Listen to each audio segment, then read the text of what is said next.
Hi, I'm Steve Thomas, this is Cacophony. Let's dive into some great music and kick off 2 months celebrating women's music from around the world.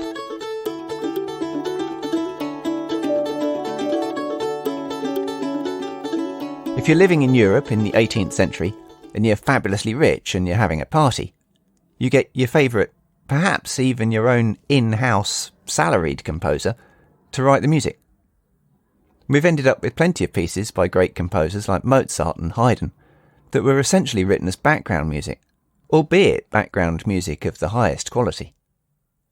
And the grander the party, the bigger the band, and these serenades and divertimenti often had mixes of instruments, blending the salon sophistication of flutes and strings with a bit of volume heft from the more outdoorsy wind instruments, horns, clarinets, bassoons.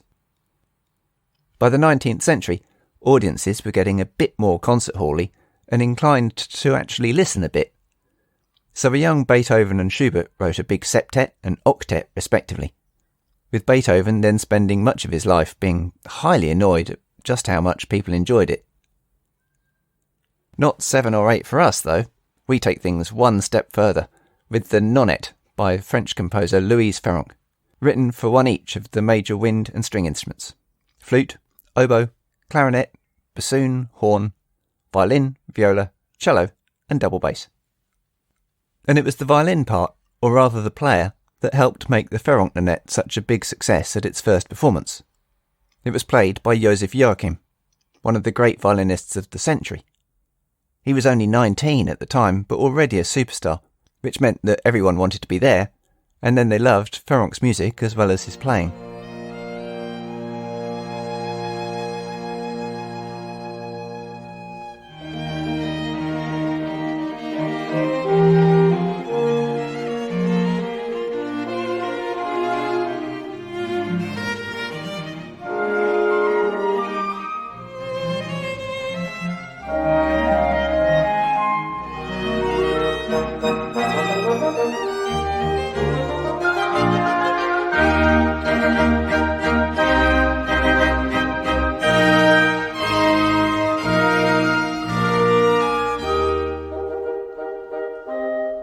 It's worth remembering the barriers that were there for women performing and creating at the time. There's more specifically on how this impacted Louise Farrenc in Cacophony episode 64. Farrenc taught piano at the Paris Conservatoire.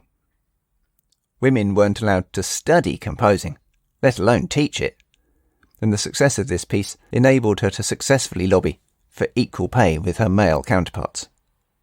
So with that serious but happy news, we turned to her serious and happy music. This piece is about half an hour, and it's in 4 movements. It's quite like a symphony, really, just one condensed down to 1 player per part. She opens with a slow, noble introduction, before a quite long conversational first movement. The finale is a little bit grand, a little bit fun, a little bit earnest maybe. But if the outer movements are what one might expect from a mid-19th century work like this, it's the 2 middle movements where the real magic lies. The second movement looks like a simple theme with variations, beginning with the strings in pseudo-string quartet mode, with variations in turn giving each instrument their spotlight moments. But it's done in such a way as to often blend seamlessly from one to the other, so it rarely feels like here's 8 bars of one instrument and then 8 bars of another. This solo oboe sounds especially relaxed, even slightly cocky.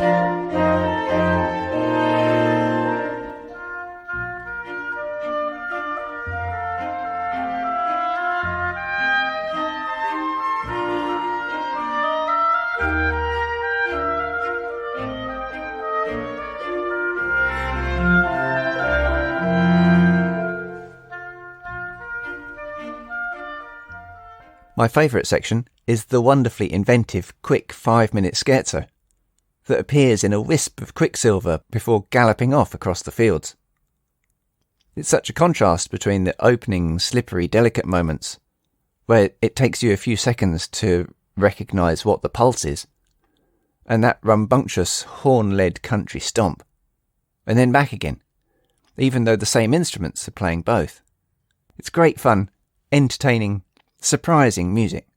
I think you'll love it. Click on one of the links in the show notes to have a listen to the whole thing, and then tell me what you think with a comment or easy voicemail. Before you go, here's a public service announcement regarding the next couple of months and Cacophony. In the next few weeks, over July and August 2023, it's the Women's Football World Cup, and Cacophony is going to have its own glorious celebration of women's music. From the beginning of July, I'll be joined regularly by leading female artists and composers from the 32 countries playing in the World Cup for a conversation about music and to introduce great pieces from each country, chosen by them, all written by women. And then, during the football tournament, I'll be inviting you to play along, as we pair up music alongside the football matches, and I ask you to choose your favourites. A kind of not the Women's World Cup of largely classical music. I promise it will be fun, entertaining, and we'll all discover loads of great music from around the world. So please make sure you're subscribed to Cacophony and tell everyone you know. It would be great to get Cacophony to as many people as possible, particularly during this World Cup event. And I'd love to spend some time and money on marketing and supporting women creating new music. If you'd like to help, please click on the links to ko-fi.com in the show notes. Be very grateful for any support. Enjoy Louise Farrenc's Nonet. Come back for more next time, and thanks for listening.